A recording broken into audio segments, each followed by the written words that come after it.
or not thinking that my body is me and all like we think. He said that if a buffalo is walking from there, I don't say that, the buffalo is me. So that same way body is, you have to look at it as somebody else's body almost. That's why, I remember one of the Swamini in her lecture, she used to say, when something is happening to you, become a witness. But how do you become a witness? Think that it is happening to the neighbor. Start looking like a scenery that you're watching that is happening, and look at yourself doing all that, rather than think, oh, it's happening to me. It's a little practice. And then the other example that Dilivale Swami gave us a very good one. He's saying कि these days, people have these homes, owner अंदर बैठा हुआ है और दरवाजे पे कोई आएगा तो he can speak to him, right? Hey, who are you? Communication system. हाँ, so कोई एकदम इंडिया में होता है ना, गांव का समझो, कभी उसने देखा नहीं है कम्युनिकेशन, वो आ गया कहीं, तो वो बोलेगा, है ये दीवार बात कर रही है, नहीं नहीं नहीं, दीवार नहीं बात कर रही है, अंदर बैठा हुआ है वो owner. So same way, like when your body is acting up, it is not the body acting, but the boss is somebody else that's causing it to happen. So it's like you have to distinguish that it is, when my eyes are seeing, there is a boss behind it. You can go more and more and more behind.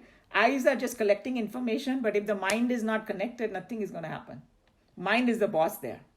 And then mind ke piche intellect is the boss, because he was just explaining that how the mind can bring the data and also give a opinion, but it is a clerk's opinion. It's not the boss, it's not the CEO's opinion. So it might say, at a lower level, mind will say, oh, do like this. Intellect will come in and say, no, no, no, no, no. तभी कभी कोई गलत काम होता है ना, तो हमारा टेम्पटेशन होता है करने के लिए, लेकिन हमारे भीतर का intellect which is connected with the higher will say no. उसको बोलते हैं ना voice of consciousness. It's just a term that we use. It's your higher intellect only talking. So you have to see the boss is somewhere inside, and the ultimate boss is like a king just sitting over there providing everything but not doing anything. That's the thing.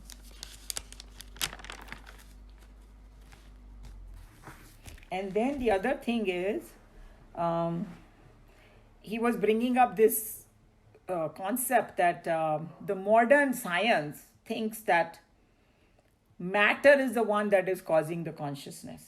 We have discussed this in our class also, right? But now, little bit the modern science is forced to recognize this, that matter से consciousness नहीं आता. It may be other way around. They are beginning to see that. But up to maybe 20-30 years ago, it was completely physical only. Because that's why I used to watch some of the shows. They would say, oh, to create life, you create a soup and life comes out. No, consciousness is the main thing. Everything else is an expression of consciousness.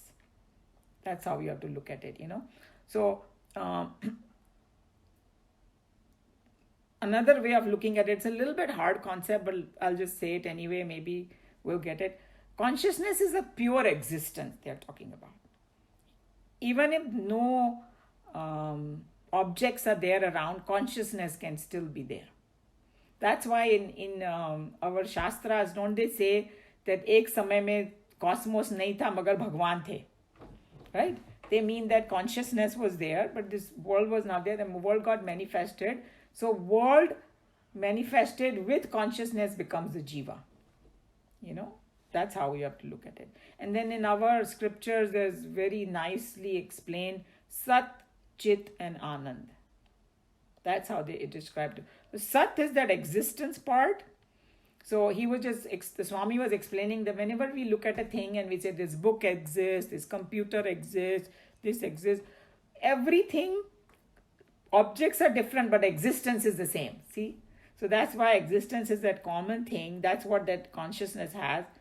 And then Sat, Chit, it is conscious. That's why it's Chit. Anand is pure bliss. uncontaminated, pure bliss, pure existence, and pure consciousness. That's what it is, this thing. Okay, so basically that's what the whole thing is about. That if you are in that mode, you will live in this Navadware Puri happily. I have a question here. When you say the embodied one rests happily, neither acting nor causing others, body and senses to act. What does it mean, nor causing others, body and senses to act? Because you don't act, that is understandable. But I mean, the Atma or the realized soul or the consciousness does not act.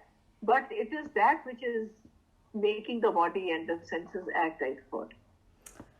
So I think that what they mean by not acting himself and not causing others to act, because sometimes the person who doesn't know this concept, an egotistic person, will say, keep telling other people, do this, do that.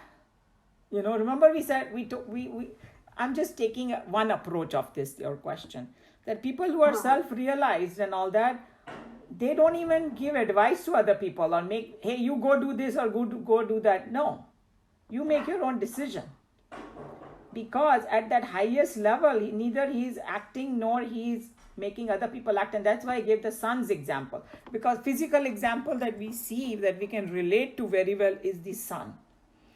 Like, sun is shining, and in that sunshine we are able to do things. Does everybody agree on that if there was no sunshine, we cannot do? So now think of Atma. If there is no consciousness, we cannot do anything. But that consciousness is not telling you do A, B, or C.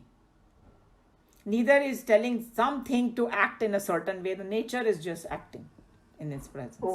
That's what it means. Nature is acting? Yes. Okay. It is not the Atma or the consciousness. Yes. So that is causing the body and senses to act. Right. Nature is just performing its act naturally. Yes. Okay. Yes. I get it. Thank you so much. Sure. Any other question? Okay. No? Okay. Shall we read then? Any other volunteer to read? If not, so we will go with the usual. Sushil ji, you can read.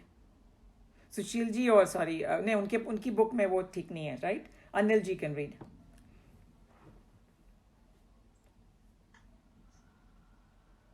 Mentally renouncing all actions and fully self-controlled, the embodied one rests happily in the nine-gate city, neither acting nor causing others, body and senses, to act.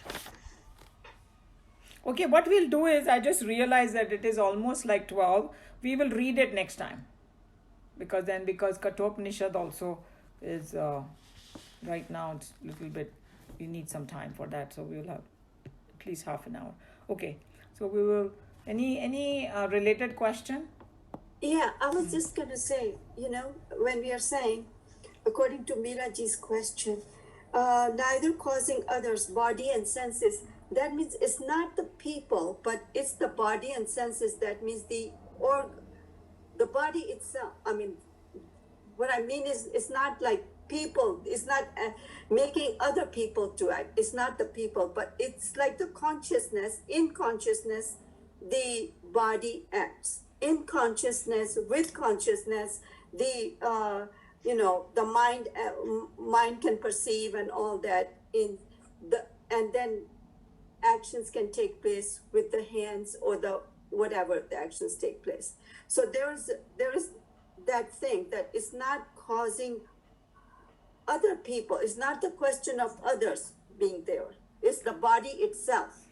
See, it's a little subtle concept. So it is something in context of Bhagavad Gita. Let's do it, then we'll understand a little better. In the beginning, Arjun got usko moh ho gaya, right? Because he looked at his Right. so then he said, oh my God, ye log mere haathon द्वारा मारे जाएंगे, और या ये मुझे मार डालेंगे, ये वो रक्तपात होगा वगैरह वगैरह. तो कृष्ण भगवान ने उसको हाईएस्ट ज्ञान दिया और उसको बोला, एट द हाईएस्ट लेवल न कोई मरता है न कोई किसी को मारता है. Right. So उस context में neither he does anything nor he has causes anything. That's how we have to look at it. So the person who is completely established in the highest self, he doesn't judge anybody like that. एक nature में हो रहा है. I mean, he will do his duty, और अगर उस duty में उसको किसी को मारना पड़ेगा तो उसको ऐसा दुख नहीं होएगा जैसे ऑर्डिनरी आदमी को होएगा. Okay, he will just say, in my line of duty I had to do this, that's it. He has this highest understanding. And also, it's like controlling other people is another big problem in this world. This person is not going to do that because he will have a better understanding. Because हम लोग कभी कभी ऐसा भी बोलते हैं ना, वो फलाना आदमी ऐसा क्यों कर रहा है? And our teacher used to say, if you were in that shoe, you would have done the exactly same thing, probably worst. So why are you judging that person? Because it's happening in the nature. Yes. So from that understanding, they are saying, for our purpose, that how should we use this knowledge, that, hey, not causing anybody to do anything, not causing neither someone or anything to do anything. Okay, so we're talking about the realized person who does nothing, and that means he's not causing it. Everything is taking place in the nature. Yeah, in the nature is taking place. And nature is taking its own course. And for example, this pandemic, you can sit there, why it happened, blah, blah, blah. He knows, hey, it's a give and take. You humans did something wrong, it happened. So let's fix it now. Let's do. He will probably make everybody aware of it, because he has a better understanding. And there are some people who keep crying about it, So that's how I will look at it. Because so there are two aspects. One is who is realized, and therefore for the sadhak like us, how we should be acting. Yeah. Right? Those are the two aspects we are trying to get from here. Because that is for us, that's the main thing. Okay, I learned this knowledge. How can I apply it to my own life? Right. Right. Yeah. So, okay. So, any other issue? So I'll close Bhagavad Gita here. सर्वधर्मान् परित्यज्य मामेकं शरणं व्रज अहं त्वा सर्वपापेभ्यः मोक्षयिष्यामि मा शुचः. हरि ओम श्री गुरुभ्यो नमः. हरि ओम. ओम सहना भवतु सहनौ भुनक्तु सह वीर्यं करवावहै तेजस्विनावधीतमस्तु मा विद्विषावहैः. ओम शांति शांति शांति. हरि ओम श्री गुरुभ्यो नमः. हरि ओम. So we are at verse 4, right? Yeah. Verse 4 of Kathoupanishad, Valli 3. So the last one that we did was, he was describing the chariot that and look at how interesting. वहाँ पर नवद्वारे पुरे बोला, उसमें रहता आत्मा, यहाँ पर chariot बोला. It's going parallel.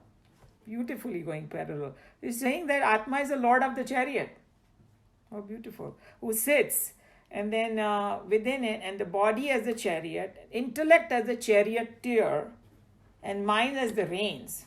That's where we had stopped. And because the 3 and 4 go together, but we could not finish the 4. So let's see description of this further going now. So the verse is, Indriyani hayanahuhu vishayansteshu gocharan atmendriya mano yuktam bhokte tyahur manishinaha. Indriyani, the senses. Hayan is horses. Haya means horses, and that haya means, I think, plural. Ahuhu is they say. Vishayan, the objects, the sense objects. So संसार में जितनी भी चीजें हैं उनको विषय बोलते हैं. And विषय इसलिए होता है कि they are connected with our senses, and eyes see some forms, and all the sounds are for the ear, like that. So these are vishayas. Gocharan, roads. तो इन विषयों को road बताया. I will see a little more detail. Atma we know now. Atma, it has several different meaning. Highest level is Atma, that consciousness. Indriya is senses. Manaha is mind. Yuktam, united. Here again the word yuktam came. United with the manaha. But यहाँ पर different sense में use किया गया है. Bhokta is enjoyer. Iti is thus. Ahuhu is they say. Manishinaha.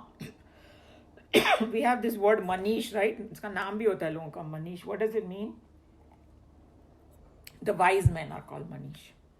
मननशील जिसको बोलते हैं, जो contemplative लोगों को Manish कहते हैं.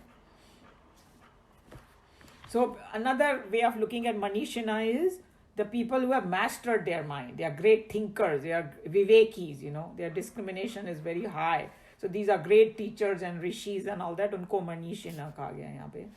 And so now we see that the analogy of this chariot, the horses are the indriyas. So इसमें जब इंद्रिया बोला ना, तो उसमें ज्ञानेंद्रिया और कर्मेंद्रिया दोनों आता है.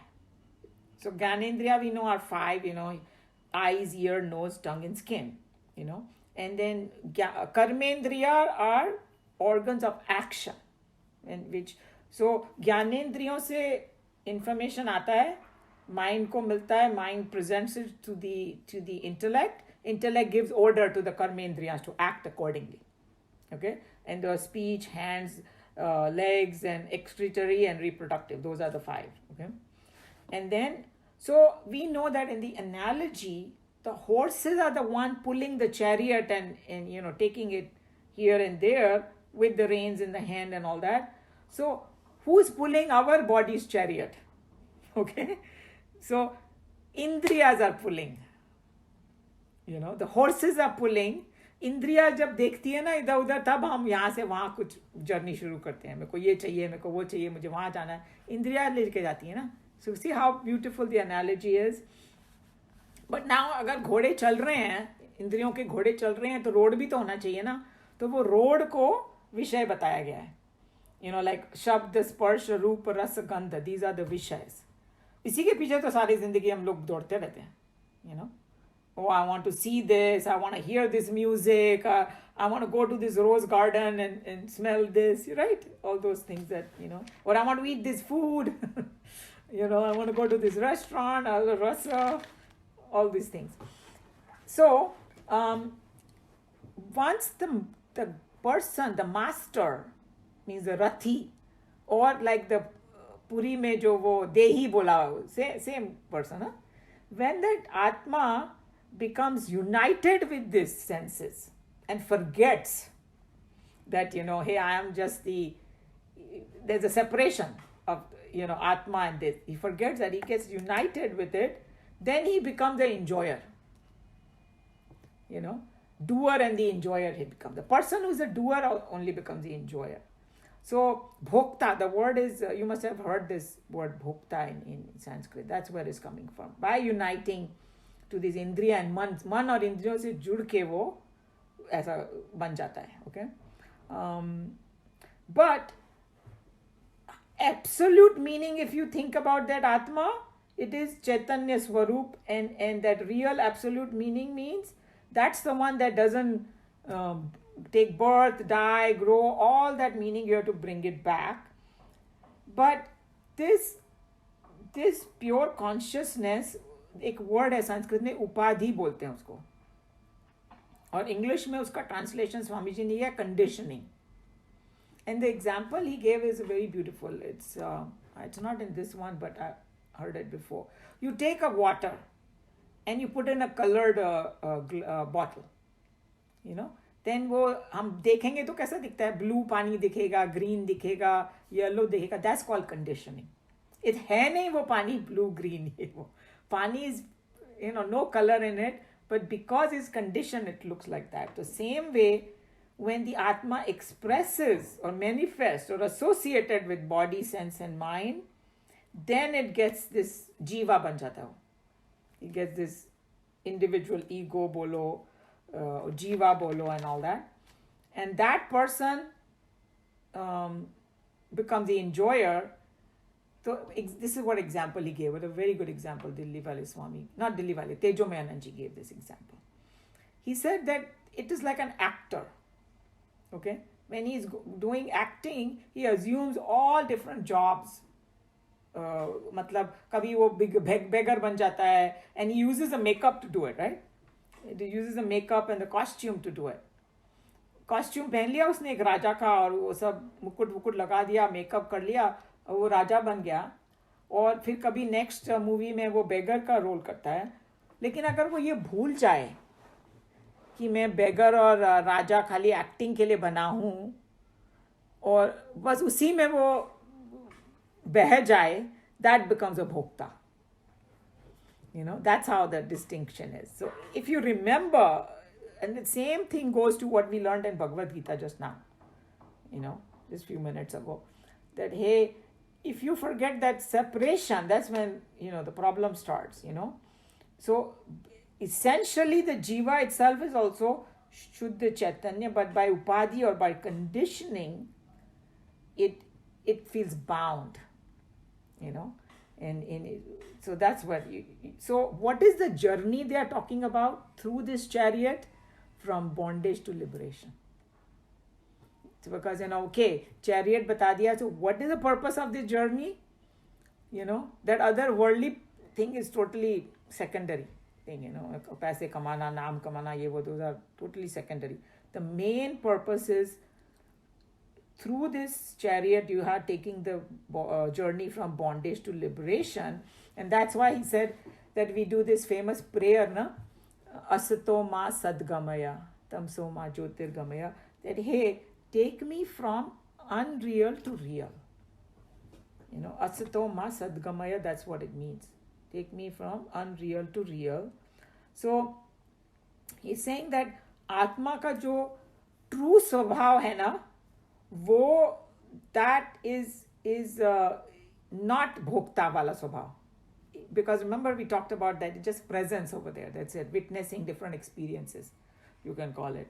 But his natural thing is not becoming a bhokta, and that's why you can take that journey, because you're going to your true nature.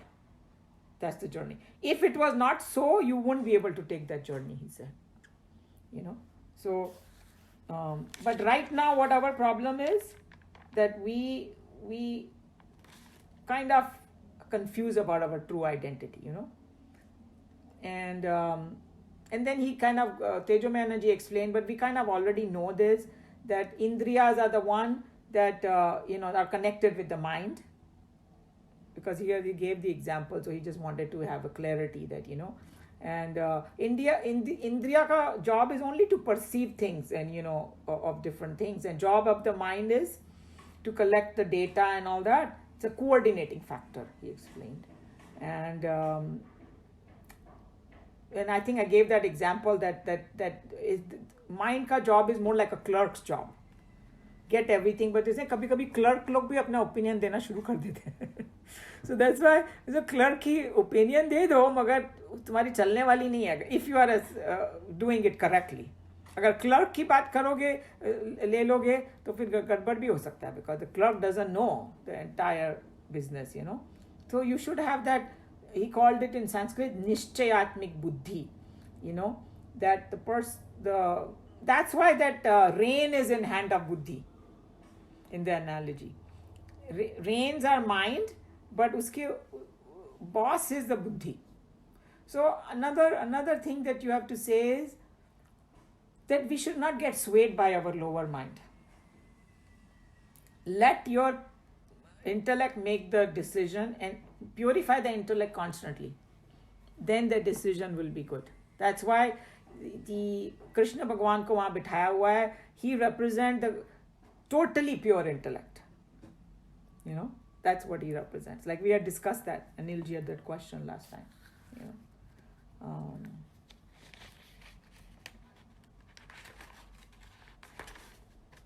I'm seeing if there's any point I miss.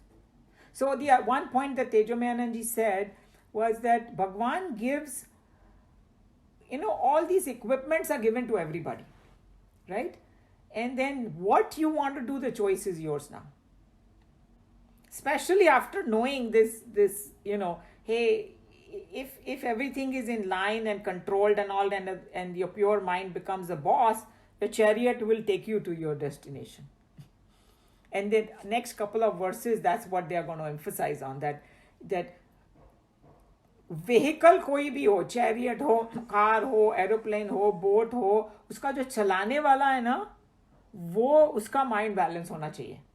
He should have a control over the chariot so that it can take you to the destination. So that's the analogy over here, that if that, like we say no, कि हम लोग कभी plane में बैठते हैं, तो I hope this company, keeps a check on these guys, alcohol and all that. ये लोग कहीं पी पा के तो नहीं चला रहे हैं plane. We trust those companies. That they will, if they find out immediately that if somebody has a problem, they'll fire that person. Because you don't want a drunk guy. Or a taxi में बैठो. And like we have, what do we have right now? That instead of taxi, Uber में that rating system is there, no? तो सभी लोग थोड़ा डरते हैं कि भाई अगर मैं कुछ गलत काम किया तो बस मेरी तो बिजनेस ही बंद हो जाएगा, because everybody wants a good driver. So इसे अगर वो कार की अच्छा ड्राइवर चाहिए, प्लेन का अच्छा ड्राइवर चाहिए, तो ये रथ का क्यों नहीं? रथ में तुम ड्रंक को बिठा रहे हो, और somebody who is like all, your mind is all full of dirt, and all that. It makes so much logic that we should have a driver which is like totally, then only the journey will complete. So that's mainly the analogy. I just want my clarification. I'm not so clear about it. Okay, so this Jivan Mukta, Arjun stands for Jivan Mukta. Is that Jivan? No, Arjun is not Jivan Mukta yet. That's why he has to do Karma no, Yoga. Jivan is not Mukta, but Jiva. Jiva Atma.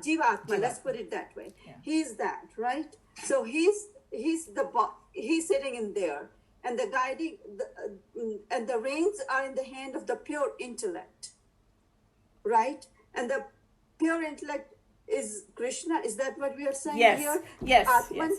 We're saying, but Atman is only. Now, if I look at Atman is only it does nothing. So it's just there, when we talk about Atman. See, when it comes to examples, don't mix it, because they are driving a point. That's all they are doing. So in this Rath example, the owner so Arjun is the owner, but right now he's not completely yukta. He's not able to give direction then, right? Correct. What they are trying to do in this analogy, they are telling you that there are different components of the Rath. Okay? Yes. Give the reins in the hand of pure intellect or your higher self. Because Bhagwan is everywhere. I want to know, who is the higher? Pure intellect, it's still an intellect. To me, it's still an intellect. Is that equivalent to Lord Krishna? Or is that equivalent to Atman? What are we talking about in here? Pure intellect, like I gave that example, the reason they call is because the reflection is perfect reflection. So even though it may not be, and then how do I explain it to it? That person, why do we call a self-realized person? Because he has reached a point that he's not connecting with, it means he knows the difference between the Prakriti and the Purush, or the Atman, and right? Right. That's the state if somebody becomes, and the reins are in his hand, then you are done.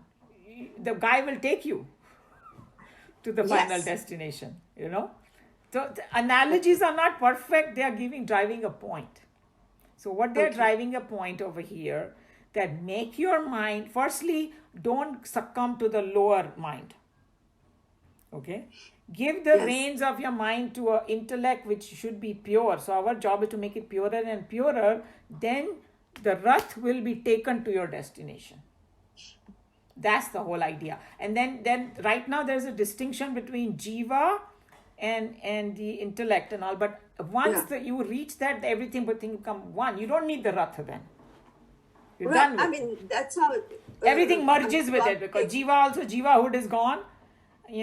That's why they say that in this analogy that there are two people residing in the heart. Remember they talked about I remember. right. And two birds. One is a witnessing bird, and two birds Right. residing. I mean, I could understand Yes, there. that's but why I here they don't- have distinguished between Jiva and the charioteer. But in this world, we are taking a journey. Everybody says, no, जीवन is a journey. ये तो सभी ने Yeah. सुना है. Journey है Okay. तो vehicle भी चाहिए एक जगह से दूसरी जगह जाने के लिए. तो हमारा शरीर व्हीकल है. तो उसमें ये बताया है कि हमको कैसे ये रथ चलाएं ताकि हम अपने डेस्टिनेशन तक पहुंच जाएं. Yeah, that's where the Okay. whole thing starts. So when it comes to, I tell even my 10th graders that when we are giving example, try to get what they are saying and drop the example. Because if you cannot, Yeah. there is no such thing as a perfect example. But they are very It's clever limited. examples. This Yeah. example is limited. Yeah. Right. So right. all they are Because- telling in this is that do not let the senses be the boss, because you will have a Right. crash. Don't let the mind be the because अगर वो बंधा हुआ है उससे मगर Yeah. उसको किसी ने पकड़ा नहीं है Right. तो भी गड़बड़ हो जाएगा. Right. और दूसरा ये कहावत है इसमें मतलब भगवत गीता में और ये महाभारत में कि the reason Arjun won the war because उसने अपना उसको जो डायरेक्शन देने वाला था ना उसको उसने भगवान को बनाया डायरेक्शन देने वाला. Yes. राइट सही दिशा में Right. जिसके रथ को ले जाएगा ताकि सही डिसीजन ले सके. तो बोलते हैं Right. जिंदगी He में wanted it to see a certain way. yeah, That- so yes. you can call it surrender to the higher. When you say कि reigns भगवान, there are different ways of looking at it. कि भगवान को charioteer बनाना मतलब तुमने भगवान को surrender किया है. You want to do भगवान's work now. You can look at it that way too. There are several ways you can look at this. But main message over here is that make the intellect pure, because pure intellect is God. That's what they're trying Yes. to tell you. I mean, to me, I was making as three things. The Atma, Paramatma is separate. Jivatma is separate. Pure intellect is separate. No, you cannot So do that those because, are the yeah, things. because And therefore, the Jivatma is Jivatma because they think that they are the body, right? and that's where I equivalent to Arjuna. Yeah, At that point, Arjun is not there's there yet. That's why they have put Arjun over there. But once Arjun Yes. becomes a self-realized, then he is like he's already pure anyway. Right. Yeah, Right. yeah. And but that was what I wasn't sure was the pure intellect, the Atma. Though if there is a distinction between At the the two, highest level, they all will merge. they will all, because then I kept on thinking Atma does nothing. Okay, so then there was a little bit of a gap in my understanding. That's why I was asking you. Okay. Just think I about think it. it's good. Yeah. This analogy is purely given because they have given the analogy that, okay, what the journey we want to take in our life is, the final conclusion is this. The journey you want to take in our life is, we want to go from bondage to liberation. Right. And right. to go Yeah. to that, keep making your mind pure and purer, or surrender to your higher and higher self. That's Right, all. right. So pure intellect is universal mind, Yes, you can call it universal. which is the consciousness itself.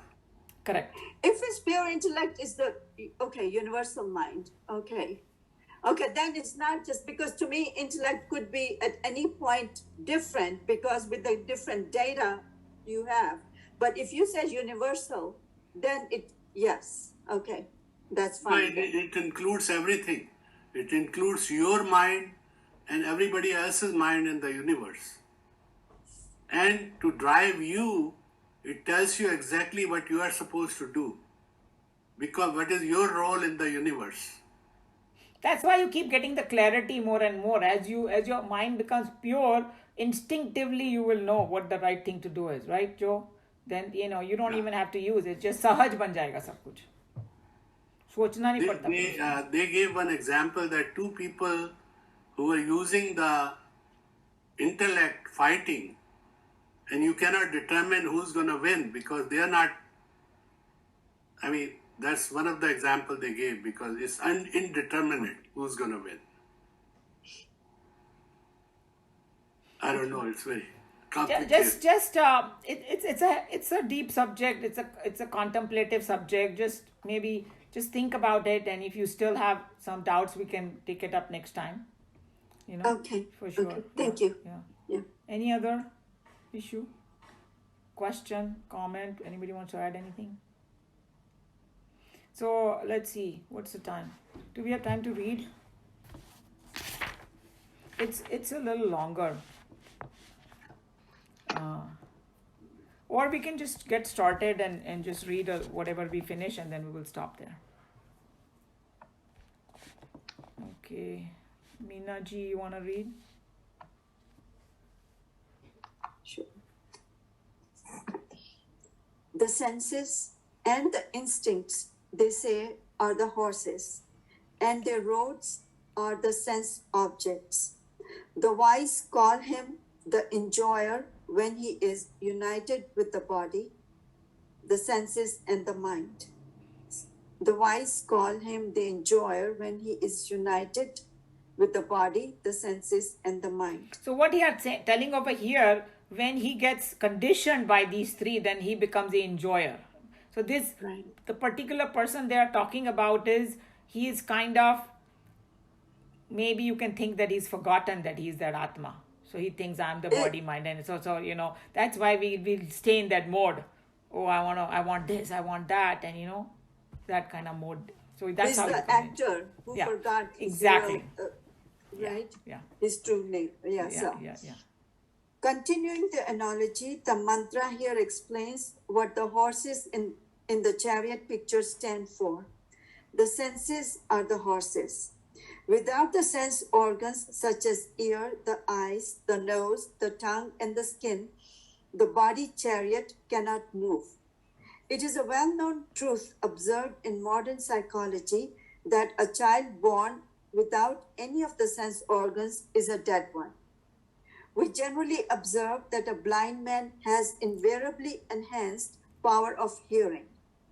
Rarely do we find in life an individual who is both blind and deaf. And still more rare are persons, if indeed such men exist, who have neither the eyes, nor the ears, nor the sense of touch. In short, we may have among us an unhappy man who does not have one or two sense organs, but rarely indeed do we have one living among us who has at once more than two sense organs missing in him. So basically what he's saying, अगर chariot है, अगर घोड़े ही नहीं होंगे तो फिर हम चलेंगे कैसे? So that's the main thing. For the rush to go forward, you need senses. He's just telling you the importance of it. And naturally, Bhagwan has given all four. Once in a while it happens. You don't have one or two, but the other one gets more enhanced too. But that's you need that. Yeah. This is not a strange phenomenon. After all, there is a purpose behind our taking up the bodies and coming here to live this mortal existence. The individual ego centers take their individual embodiments and come to live under a set of circumstances during fixed periods of time to earn the experience of living that fixed life. The instruments through which we can gain the experiences of the outer world are our five indriyas. If our indriyas are all shut up, the world outside rolls up into nothingness so far as we are concerned.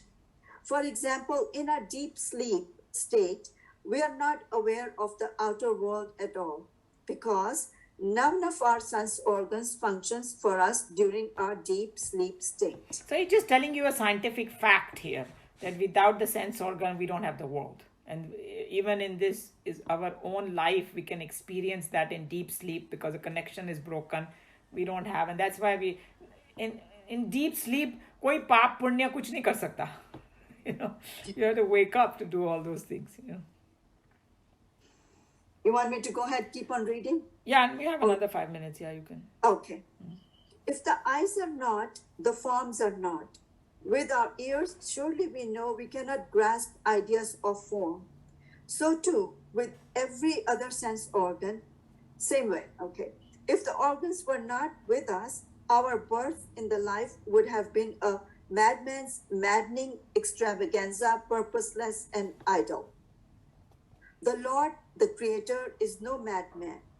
There is a purpose, definite and sure, in each one's arrival here, be it a worm or be he a king.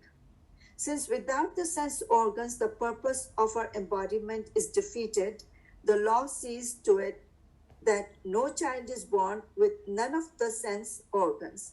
For in that case, the child would be defeating the purpose of its creator. Okay, so same idea, he's just repeating. Yeah.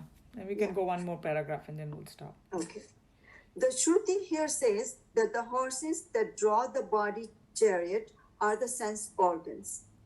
There is indeed a masterly thoroughness in the inimitable expressions of the Hindu scriptures. Though they are so brief in their style, they never leave any statement half said. When they have discussed the chariot, the rider, the driver, and the horses, the picture would not have been complete without the explanation of the road on which the horses are to run. The Upanishad says that the sense horses trot on the sense objects. How? I think we can finish it. We can go a little bit Okay. further. Yeah, let's finish. Because otherwise the concept will remain. The eye can illumine or function only in the realm of form. That is, we can never come to hear with our eyes. So too, the ear, they can perceive only sound. With the ears, we can never come to see. The tongue can walk only the path of taste, and the skin the road of touch. On the whole, it means that the sense organs, because of which the body exists, each function only in its own field of objects. So we have discussed that before. Yeah. The wise in the stanza means the sages and saints who have realized in their lives the total perfection, which is Godhead, and also those who, in declaring their intuitional experiences, have become the authors of the Upanishads. They declare that the true entity in us, who seems to experience the joys and sorrows of life, is not the Atman, the all-witnessing intelligence, but the conditioned Atman. So here, this is what that the main thing he's talking about when you talk about Jiva. He's a conditioned Atman. The other one is just a witness. That's why it said in the Bhagavad Gita, nor does anything, nor causes anybody to do, because it's a witness. The supreme intelligence, as conditioned by the body and mind, is the ego center, Jiva, which seems to enjoy and suffer the passing circumstances of the evanescent life called the samsara. So this word evanescent is means vanishing or fading away. Means we know that this keeps Right. changing. Yeah. By thus defining the enjoyer in us, the Shruti is definitely making a differentiation between the two entities in us. One, the truth principle, the non-doer, and the non-enjoyer, and the other, the delusion-created ego-centered jiva, which is but a reflection of the supreme intelligence in the mental lake. See here, he's talking about this non-enjoyer and the other, the delusion-created ego, reflection in the supreme intelligence in the mental lake. Yeah. Yes. So here again, that even though they didn't mention both, but by mentioning one, that hey, the what you call the Manishina, these people, wise people, call this an enjoyer because he's united with the body. They are also reminding us that the Atma is not a doer. Yes. So even though it is not expressively said, but we are supposed to be knowing that and thinking about that in this verse. See, both of them, they're talking about the same concept. Right. Yeah. But there's Mamaji, something. Go ahead. can you say that Atma is comparable to sun? Yeah. In one sense, that's exactly how it is. That without it, nothing can exist. Because the earth it cannot exist without sun. Sun only gives you energy. Yeah. It doesn't sun- tell you what to do. Right. There you go. So it becomes your responsibility then. But if we know the purpose of life, we will strive to do the right thing. See, the people who just think that this world is just from womb to tomb, you just get birth and enjoy your life and go away. then they are not going to be thinking about all these things. Unless you know there is some higher thing, then you are forced to, think of adharma, dharma, all those things, right? You can look at this concept many different ways. I think also decision making is so easy when you are doing a selfless act, because otherwise कहते हैं ना सोच के दिमाग खराब हो गया, I don't know what to do. Right, clarity जब ज़्यादा आ जाता है, बिकॉज जब वो किसी ने बोला कि जैसे एक सिंपल चीज़ है ना कि telling the truth versus telling the lie, suppose telling the truth is very easy, हिम्मत चाहिए बस और कुछ नहीं, बिकॉज जैसे ही झूठ बोला ना उसको प्रोटेक्ट करने के लिए तुमको 100 झूठ बोलने पड़ेंगे. The charade that you have to do to cover that up is पूरा जिंदगी बीत जाएगी. So the more you go in higher, life becomes simpler. Right, and like you say, if you tell the truth, it frees you right away. Yeah, it frees you right away. Good or bad, बोल दिया मैंने तो truth, But लोग है ना वो fear की वजह से नहीं बोलते हैं. Right. Fearlessness किसी को आ गया तो वो सच बोलने में बिल्कुल नहीं घबराएगा. Yeah, so many different things are tied up with this. Any other comment? I'll close.